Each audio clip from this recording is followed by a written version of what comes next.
Hello everyone, कैसे हैं आप सब।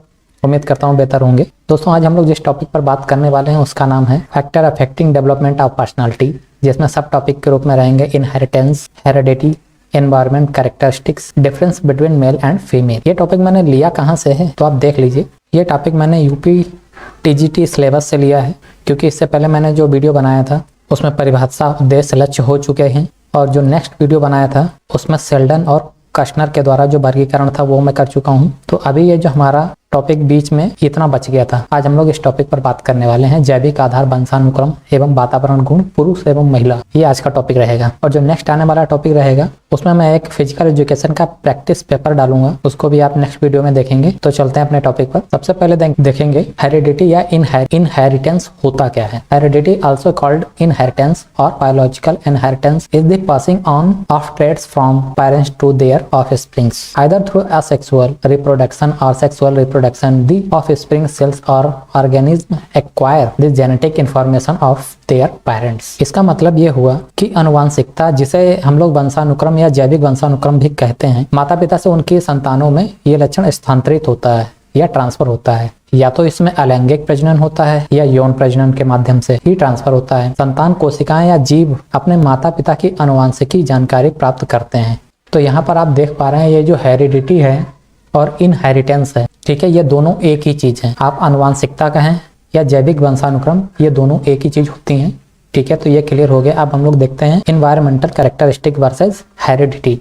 Environmental characteristics includes dependencies, competition, and uncertainty. In addition, the relationship of climate environments with dimensions of organizational structure and size are examined. Heredity involves traits that are passed down from the parents to their children biologically through genes. Environment refers to one's surroundings. तो इसका मतलब ये हुआ कि जो पर्यावरणीय विशेषताएं होती हैं, पर्यावरणीय विशेषताओं में निर्भरता हुआ, प्रतिस्पर्धा हुई या अनिश्चितता शामिल रहती है, ठीक है। इसके अलावा संगठनात्मक संरचना और आकार के आयामों के साथ जलवायु और जो वातावरण होता है उसके संबंधों की भी जांच होती है। आनुवंशिकता में ऐसे लक्षण शामिल होते हैं जो कि माता पिता से बच्चों में ट्रांसफर होते हैं, जैविक रूप से जीन के माध्यम से होते हैं, और जबकि पर्यावरण किसी परिवेश को संदर्भित करता है। हेरिडिटी एंड एनवायरनमेंट का एक मैं एग्जाम्पल आपको देता हूँ, इसको आप समझने की कोशिश करिएगा। जैसे एक पिता के दो बेटे हैं, एक अमेरिका में है और एक इंडिया में, ठीक है। तो जो हेरिडिटी होगी, मीन्स हेरिडिटी जो आनुवंशिकता के गुण होंगे वो ये हो सकते हैं कि उनके बालों का कलर सही, उनकी आईज का शेप सेम हो, उनकी नाक भी सेम हो सकती है, कान भी सेम हो सकते हैं, ठीक है, और बॉडी टाइप और बॉडी का साइज सेम हो सकता है, ठीक है। किसके कारण?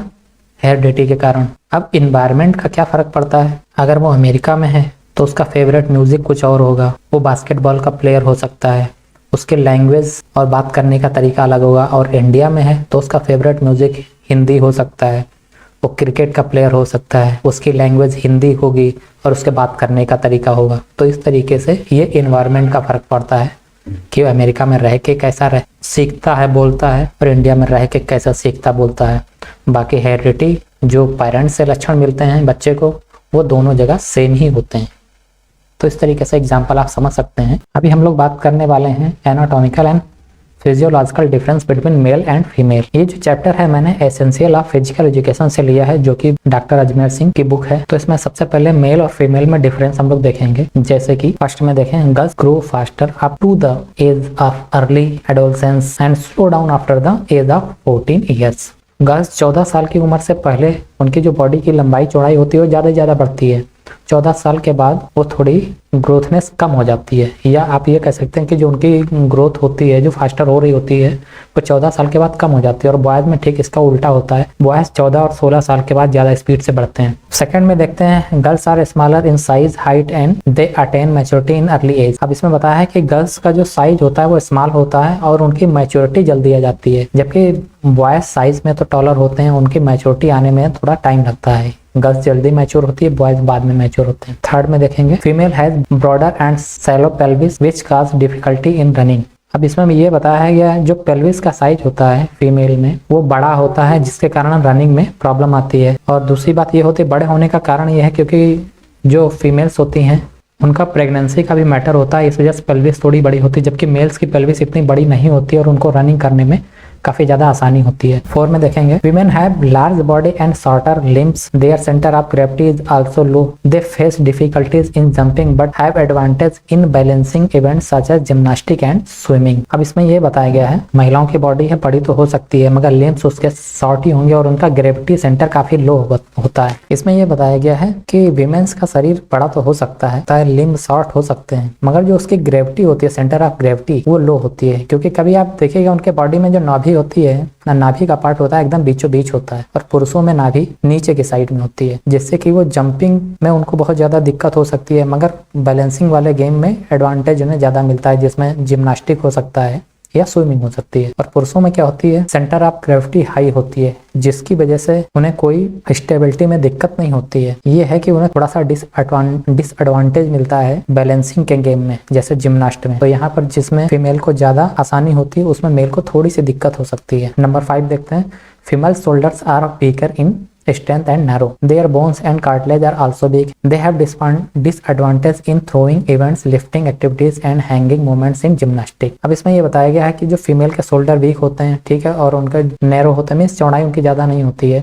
बोन्स और कार्टिलेज भी उनके थोड़े से कमजोर होते हैं पुरुषों के अपेक्षा। तो उनको डिसएडवांटेज किस में होता है, थ्रोइंग इवेंट में हो सकता है डिसएडवांटेज, और लिफ्टिंग इवेंट्स में भी हो सकता है। मगर कोशिश की जाए तो मीराबाई चानू की तरह कर सकते हैं, ऐसी कोई दिक्कत नहीं है, मगर ये डिसएडवांटेज रहते हैं 90%। और हैंगिंग मूवमेंट्स जो भी जिस टाइप के जैसे जिम्नास्टिक हो उसमें भी थोड़ी सी दिक्कत होती है, क्योंकि उनके शोल्डर थोड़े वीक होते हैं। और मेल में क्या होता है, शोल्डर ब्रॉडर होते हैं, स्ट्रांग शोल्डर होते हैं और बोन्स भी स्ट्रांग होते हैं, कार्टिलेज भी स्ट्रांग होती है। थ्रोइंग इवेंट्स में उन्हें कोई दिक्कत नहीं होती है। क्लाइंबिंग और पोल वॉल्ट और सर्कलिंग एक्टिविटीज में भी कोई दिक्कत नहीं होती है। 6 female stop growing in height around the age of 18 to 20 year. Female में हाइट की प्रॉब्लम आती है, 18 से 20 वर्ष के बाद हाइट नहीं बढ़ती है, जबकि बॉयज की जो हाइट है 20 से 23 साल तक बढ़ सकती है। 7 में देखेंगे their muscular strength is less because of different structure of muscles and thereby comparatively can not improve muscles power even with weight training and can not perform better in pulling, pushing, punching and lifting activities. अब यहाँ muscles power पर बात की गई कि muscles power इतनी नहीं होती है, जिसकी वजह से वो ज्यादा वेट उठा पाए, वेट को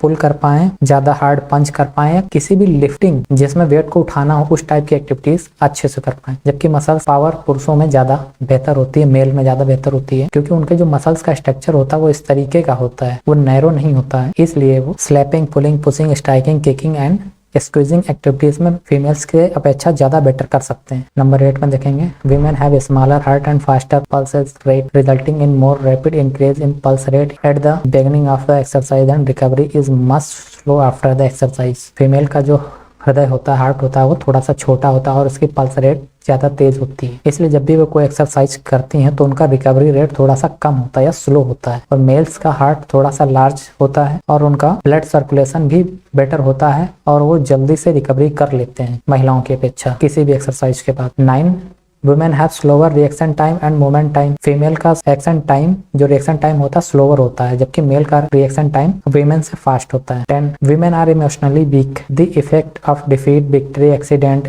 injury of them is for longer time and can not recover from the shocks easily. महिलाएं होती हैं इमोशनली वीक होती हैं, कमजोर होती हैं, चाहे वो हार जाए या उनकी किसी गेम में जीतना हो या किसी भी चीज में विक्ट्री ना हो, विजय ना हो, एक्सीडेंट हो जाए या कोई इंजरी हो जाए तो उनके लिए प्रॉब्लम खड़ी कर देती है, क्योंकि वो इमोशनली होती हैं, खुद को कमजोर फील करती हैं। जबकि मेंस में क्या होता है, इमोशनली स्ट्रॉन्गर होते हैं, डिफीट नहीं मानते हैं, विक्ट्री की तरह कोशिश करते हैं, या ये कह सकते हैं कि उन पर इस चीज का ज्यादा फर्क नहीं पड़ता है, वो उसको जीतने की कोशिश करते हैं। 11 menstruation in women is a biological activity and has little effect on physical activities. It is a more psychological than physiological, hard training should be avoided. अब फीमेल में क्या होती है, मेंस्ट्रुएशन की प्रॉब्लम होती है, मेंस्ट्रुएशन की प्रॉब्लम होती है, जिसकी वजह से उन्हें फिजिकल एक्टिविटी में दिक्कत होती है और जो कि कहीं ना कहीं उनको साइकोलॉजिकल या फिजियोलॉजिकल भी ट्रेनिंग की मदद करने में प्रॉब्लम क्रिएट करती है। जबकि मेंस में ऐसा कुछ भी नहीं होता है, बायोलॉजिकल एक्टिविटी इनमें ऐसी कोई विशेष नहीं होती है, जिसकी वजह से उन्हें इन सब टाइप की एक्टिविटी में